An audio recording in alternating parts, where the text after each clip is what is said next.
Señor Mohamed, muchísimas gracias por aceptar esta entrevista de Euronews, precisamente ahora, después del contraataque de Irán a Israel. Llevamos 6 meses de guerra. ¿Está tomando el conflicto una nueva vía? Son 192 días desde el comienzo del genocidio que está perpetrando Israel en contra de nuestro pueblo. Y desde el primer día advertíamos que Israel estaba interesado en expandir esta confrontación bélica hacia otros actores e involucrar a otros, especialmente sus aliados, empezando por Estados Unidos y otros.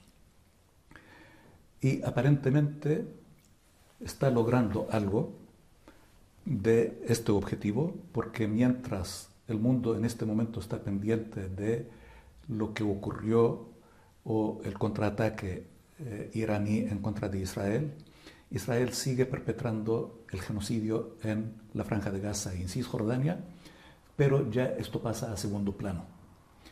Está claro que Israel está haciendo todo lo posible para arrastrar el mundo a una guerra mundial, y todo por los ojos de un corrupto que es el primer ministro, que para perpetuarse en el poder hará todo lo posible, aunque cueste una guerra mundial. ¿Estamos a las puertas de la Tercera Guerra Mundial? Yo pienso que tal vez estemos viviendo una guerra mundial, porque lo que tenemos como referente de guerras mundiales, la primera y la segunda, hay que considerar que estamos viviendo en un momento distinto, y esto, si consideramos Ucrania, Palestina, Irán, los riesgos de otros sitios, Taiwán, China, tal vez estemos en una guerra mundial. Y algunos actores sí pretenden que se produzca esta guerra mundial en tono más alto. Hasta ahora han sido focos limitados, pero pueden expandirse y subirse de tono en cualquier momento, con una desorientación de la política norteamericana y lamentablemente de sus aliados europeos, que no alientan una salida con sabiduría de los problemas del mundo. ¿Son esos, señor embajador, Estados Unidos y los aliados europeos quienes estarían, según ha dicho, pues propiciando esa posible tercera guerra mundial? ¿O qué agentes internacionales? Mire, no sé si están propiciando conscientemente, pero seguirle la corriente a un corrupto como es el genocida Netanyahu y su gobierno fascista, de alguna forma los están arrastrando a estas posiciones que tal vez inconscientemente los están llevando a sitios indeseables. Pero no juzgamos las intenciones de nadie, se juzgan los hechos. Y los hechos es que estamos enfrentándonos a una situación sumamente delicada y que puede estallar un conflicto de proporciones. El presidente del gobierno español, Pedro Sánchez, ha propuesto la vía de los dos estados, del Estado israelí y el Estado palestino. ¿Ha podido hablar con él? ¿Cree que es una posible solución? Sí, he tenido el honor de entrevistarme con el presidente Sánchez, y aquí me gustaría destacar que en estos momentos aquellos que actúan sobre la base de sus propios principios y valores son considerados distintos, y la verdad es que esto debería ser el común de los líderes que deberían actuar sobre las bases del derecho internacional, las convenciones, los valores humanos, los derechos humanos, y no hay que verlos como algo raro o algo excepcional. Afortunadamente hay algunos, como el presidente Sánchez y otros, que están actuando conforme a los principios que han gobernado el trabajo político internacional durante mucho tiempo y que en los últimos años estamos viendo que muchos actores internacionales se están alejando de estos principios. Yo quiero destacar que la posición española ha demostrado una gran capacidad de iniciativa, gestión y liderazgo, y lo demuestra que hay varios países que han seguido la línea de España, y esto habla bien de la gestión y el liderazgo de España, y también habla bien de los otros que comparten esta línea. Y esperamos que esto se generalice por el bien de la humanidad, porque esta situación que se vive en Palestina y este genocidio no amenaza solamente al pueblo palestino y su existencia, sino amenaza a la convivencia, la estabilidad y la paz del mundo. Desgranemos precisamente esa gestión que usted alaba del presidente español Pedro Sánchez, que se encuentra en una gira internacional recabando apoyos. Sánchez ha propuesto la apertura inmediata de corredores humanitarios, una conferencia internacional de paz, un alto el fuego inmediato y la solución de los dos estados. ¿Le parecen suficientes esas 4 propuestas? Mire, para empezar, hay algunos aventureros guerreristas en todas partes que creen que la solución de todo es por medio de la fuerza, y en el caso de Israel creen que lo que no se consigue con la fuerza se consigue con mayor fuerza, y esto va en contra de las leyes de la naturaleza, porque a mayor presión el resultado es explosión. Y otros que sí creen que la solución tiene que ser política, inclusive en una situación, en un conflicto bélico, la solución tiene que ser política. Finalmente, tiene que primar la política. Y esta línea del gobierno español, del presidente español, el primer ministro belga, irlandés, Eslovenia y otros, no quiero faltar a la verdad de otros que también siguen esta línea, sí creen en una solución política y humana. Afortunadamente, decía que esta línea está ganando más adeptos y otros siguen esta línea. Para empezar, sí, hay que exigir e implementar un alto el fuego inmediato. Los corredores humanitarios, pero urgentes, incondicionalmente, porque algunos se conforman con los anuncios. Y este es el caso de Estados Unidos, cuando hace un par de semanas exigió apertura de otros pasos fronterizos y aumento de la ayuda humanitaria. Israel se conformó con el anuncio y Estados Unidos quedó satisfecho con que Israel anunció la apertura de otros pasos fronterizos, pero esto no se implementó y quedamos en el anuncio. Y luego la solución política. Mire, esto de la solución de 2 estados no es una demanda palestina, porque fue un proyecto político norteamericano que el mundo acogió y Palestina también. Y hablar de 2 estados es un engaño, porque hablar de 2 estados es poner a las 2 partes en igualdad de condiciones. Y si el mundo está a favor de una solución de 2 estados, tiene que tratar a las 2 partes por igual. Aquellos que reconocen a Israel tienen que reconocer a Palestina. Aquellos que defienden la existencia de Israel tienen que defender la existencia de Palestina y suministrar los instrumentos para que se implemente esta llamada solución de 2 estados. Pero seguir hablando de esto como una consigna, como un recurso lingüístico que incluyen en los comunicados, declaraciones, conferencias, la verdad es que no va a conducir a ningún lugar. Hay que actuar en serio y conforme a los anuncios y no conformarse con las consignas. ¿Ha podido hablar con la embajadora israelí en España? ¿Ha tenido alguna conversación con ella desde que se inició el conflicto? No. Yo la escucho y la verdad es que no tenemos nada que compartir.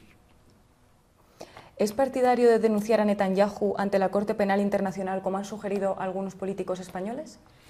No solamente a Netanyahu, sino a todo el conglomerado gobernante en el Estado de Israel que sí han cometido crímenes de guerra. Hay que recordar que desde el año 2016 Palestina presentó a la Corte Penal Internacional una demanda por posibles crímenes de guerra en contra del Estado de Israel. Y luego de mucho tiempo de investigaciones, la Corte Penal Internacional anunció que sí tenía jurisdicción y autoridad para abrir un caso.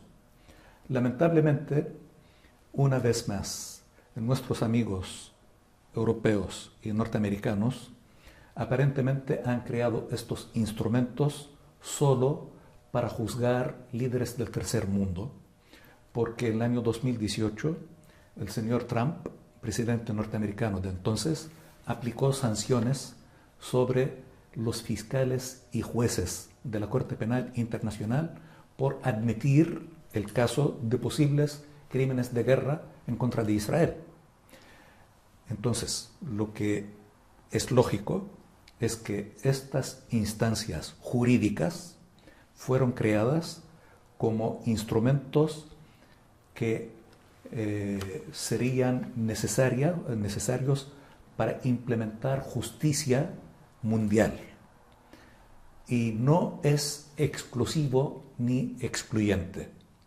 Hay unos parámetros, hay unas bases, y si se aplica sobre algunos, hay que aplicarlos. Y si hay palestinos que han cometido crímenes de guerra, hay que juzgarlos también. Y no hay excluir a nadie. Israel ha perpetrado crímenes de guerra a lo largo de toda su historia y siempre ha actuado impunemente porque cuenta con el apoyo, protección y blindaje de parte de Estados Unidos, Alemania, Gran Bretaña y otros. Ha mencionado a Alemania, un país europeo. Usted es crítico, entiendo, con algunos países europeos, pero quisiera profundizar en el papel de la Unión Europea como unión de naciones. Josep Borrell, el jefe de la diplomacia europea, ha propuesto un plan para la paz en 10 etapas. Quisiera saber su opinión al respecto y también, en general, de la diplomacia que se está haciendo a nivel paneuropeo. Mire, usted dijo que yo soy crítico con algunos europeos, y sí soy crítico, y esto no es ofensivo, porque nadie es perfecto, y no tenemos que ser todos con las mismas ideas. Tenemos, lógicamente, distintas realidades y diferentes opiniones, y es lógico que pensemos distinto. Lamentablemente, en Occidente prima un pensamiento de que todos tenemos que seguir la línea de Occidente. Ellos han creado moldes y aplican estos moldes sobre otras realidades. Y aquellos que pensamos distinto, entonces somos relegados y calificados como términos que no quiero mencionar. Entonces, volviendo a las políticas de los países europeos, es inconcebible que un país que ha cometido lo que ha cometido durante los años 30 y durante la Segunda Guerra Mundial, que mantenga prácticamente la misma línea y ahora cambie el objeto de su racismo y discriminación. Alemania, me refiero a Alemania. ¿Usted cree que Alemania está actuando ahora como lo hizo durante la Segunda Guerra Mundial? No necesariamente igual como lo hizo, pero en esencia está aplicando una discriminación en contra del pueblo palestino. El fin de semana último, Alemania prohibió una conferencia de activistas pro-palestinos y se jactan de ser defensores de los derechos humanos, de la libre expresión, de las libertades personales, etc. ¿Dónde están estas libertades cuando se trata de el derecho de manifestar el apoyo de ciudadanos hacia uno u otro? A cambio, todo lo que se hace por Israel es aplaudido, es apoyado y es alentado. Esto es racismo, pero ahora se aplica sobre otros.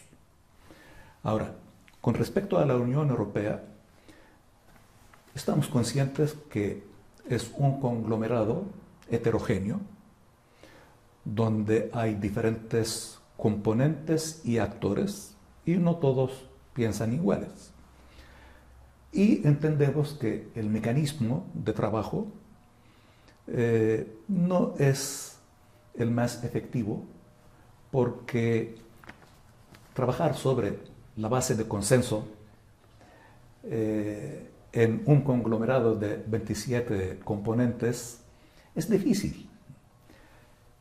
Así que nosotros respetamos a nuestros vecinos europeos y creemos que son los más cercanos geográficamente a nuestra realidad y son los que más pueden ser perjudicados por la desestabilización de nuestra región. Por lo tanto, creemos que debe haber una línea de diálogo y de comunicación, pero sin discriminación ni condiciones. Y el trato tiene que ser de iguales. No hay grandes y pequeños. Simplemente hay seres humanos, estados, hay derecho internacional, hay convenciones, hay instrumentos internacionales que hay que respetar y hay que ser congruente. Lamentablemente vemos mucha incongruencia de parte de Europa.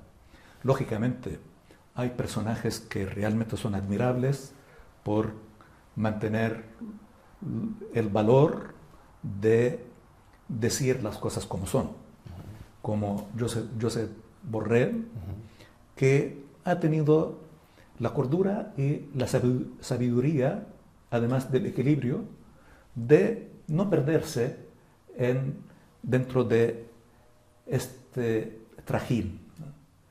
Y ojalá muchos sigan el ejemplo de este hombre sabio. Vayamos al Consejo de Seguridad de la ONU. Ha tardado, pero finalmente en una de sus últimas resoluciones sí ha pedido un alto el fuego. ¿Qué le parece el papel que está tomando y por qué no se cumple ese alto el fuego? Esto es algo que ha sido una constante. Estados Unidos y otros países occidentales que han abusado del llamado derecho a veto.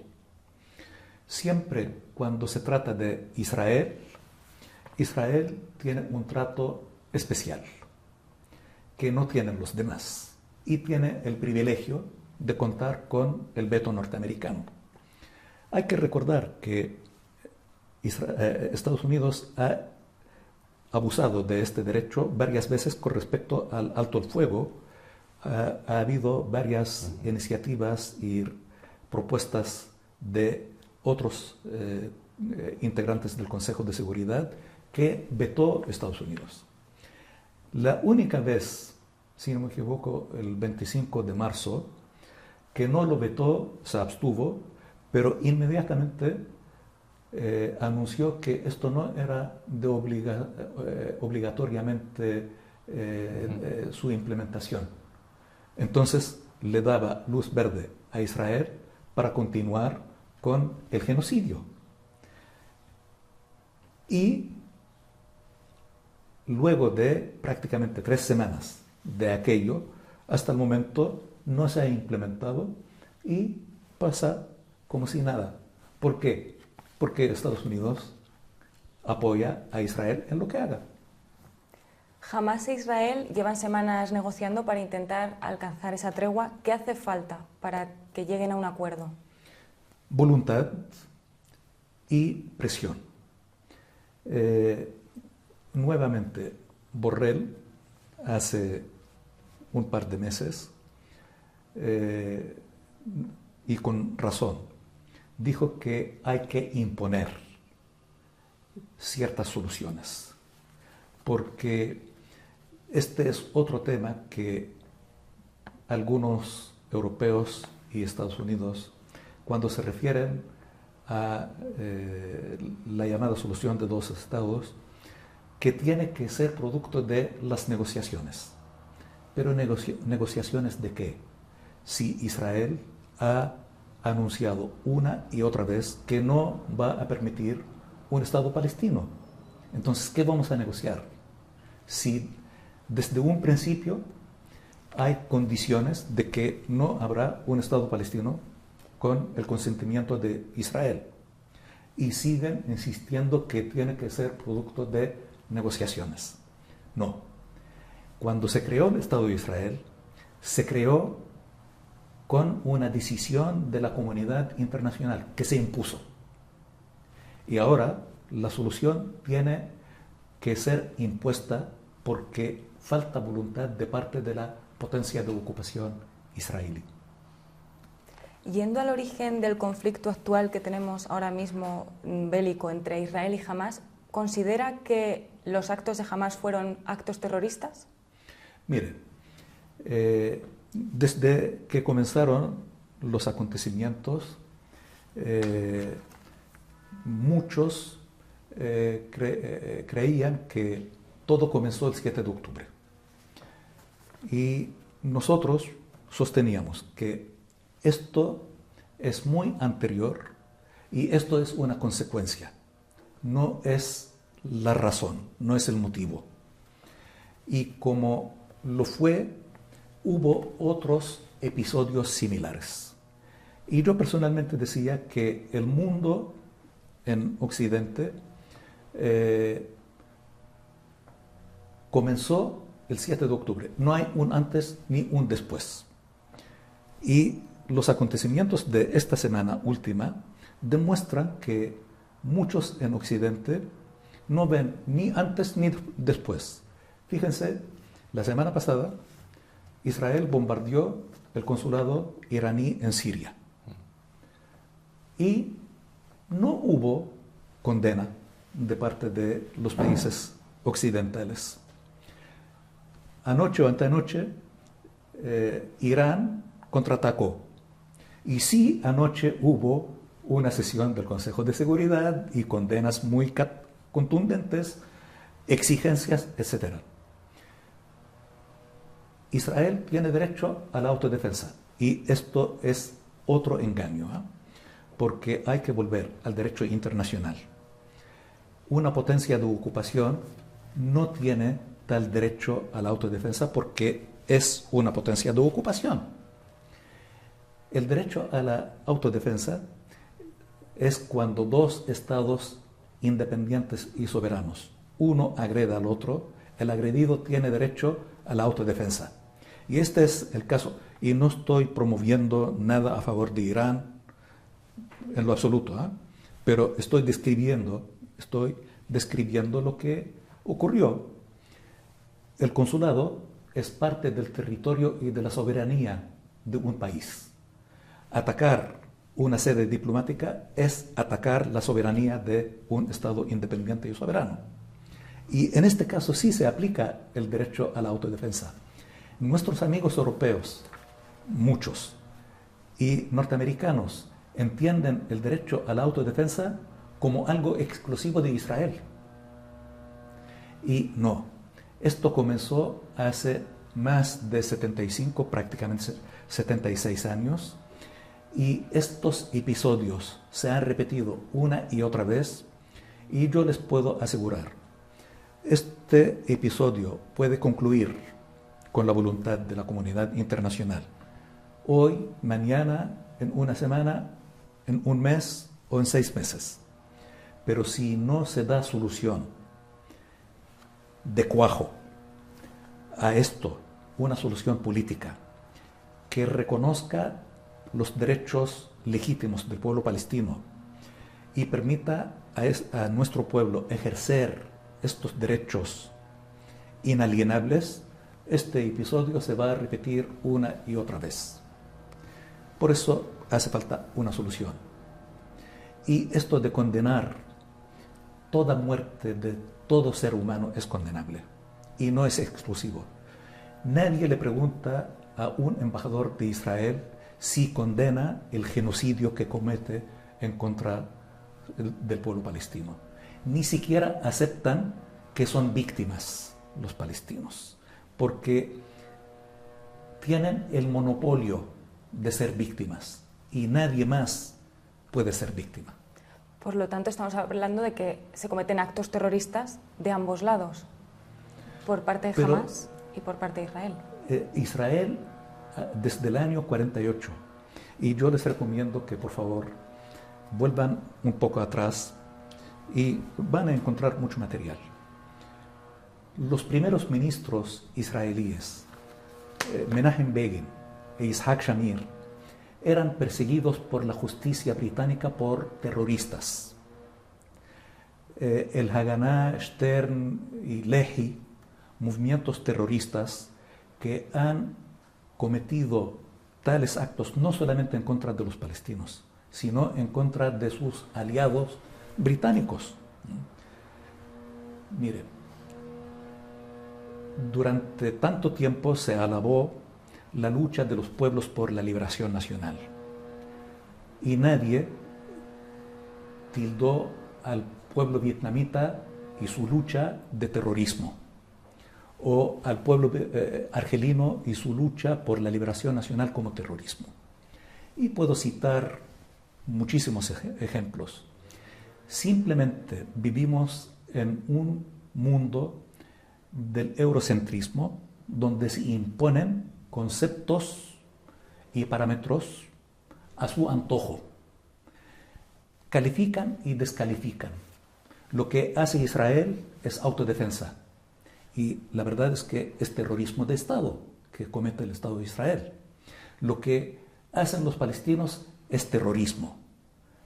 ¿Por qué el pueblo palestino no tiene derecho a la autodefensa?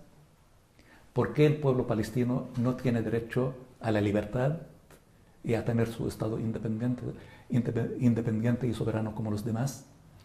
Hay que revisar los conceptos, porque hasta el día de hoy no hay un concepto de lo que es terrorismo.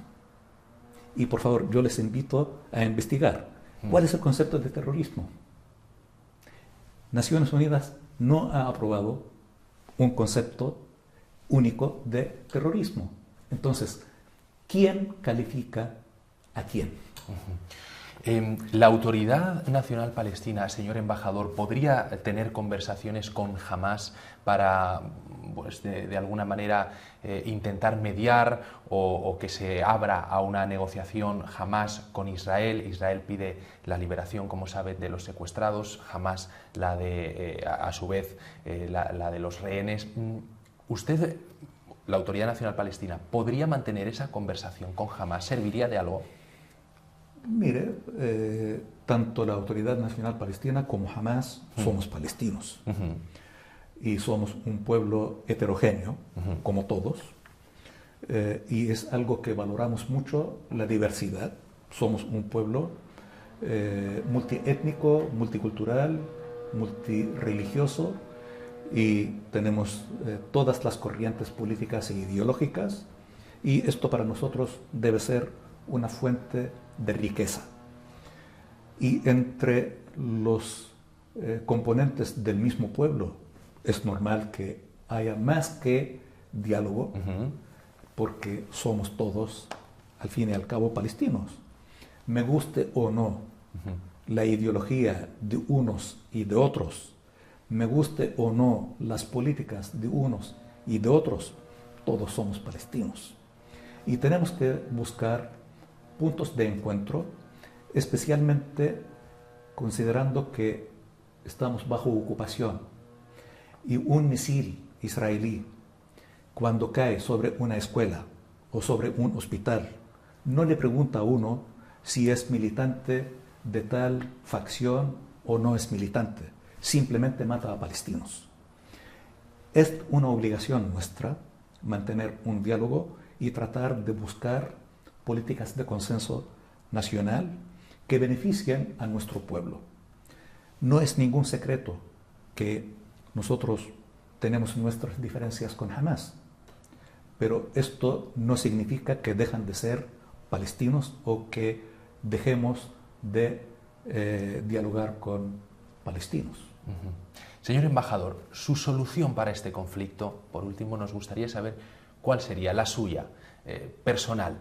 ¿Qué propone para solucionarlo? Mire, con la reserva que tengo sobre el concepto de conflicto, porque esto no es conflicto, esto es colonialismo, esto es ocupación, la solución aceptable es la llamada solución de dos estados, pero dos estados iguales, donde el pueblo palestino puede vivir libremente y puede desarrollarse con su propia identidad nacional y proyectarse hacia el futuro, tomar su sitio entre las naciones y volver a aportar a la civilización humana como lo ha hecho a lo largo de su historia. Esta es la solución.